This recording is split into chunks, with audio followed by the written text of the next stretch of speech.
عندنا بقى هنا في البيجز او الصفحات، هنا تقدر تعمل اي بيج جديدة او تحذف اي بيج اوريدي موجودة. يعني مثلا هنعمل موقع، عايزين نعمل مثلا صفحة هوم، عايزين نعمل about us، عايزين نعمل services، عايزين نعمل اي حاجة، اي صفحة خاصة بالموقع هتكون موجودة كبيج كده هتظهر في الموقع، المفروض نعملها من هنا.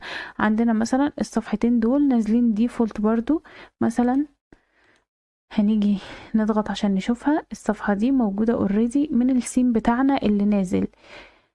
هو فين طيب السيم؟ مثلا احنا مثلا دلوقتي نزلنا سيم؟ لا، احنا ما نزلناش سيم، لكن اصلا الووردبريس مش هيشتغل من غير سيم، فانت كده كده نازل لك سيم لحد بقى اما انت تختار مثلا سيم، ف بينزل معاه سيم. فاوكي، ده شكل البيج الاولى اللي نازله ديفولت. طبعا احنا لما نيجي نشتغل بنحذف كل ده اصلا، لان انت مش محتاجه، انت بتعمل الحاجات اللي انت محتاجها. تمام، دي برضو صفحة تانية معمولة بريفيو، برضو الصفحة بتاعتنا بالشكل ده بالظبط كده. تمام،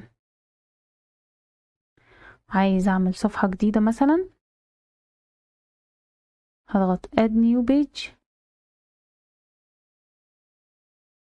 هضغط add new page ونكتب مثلا home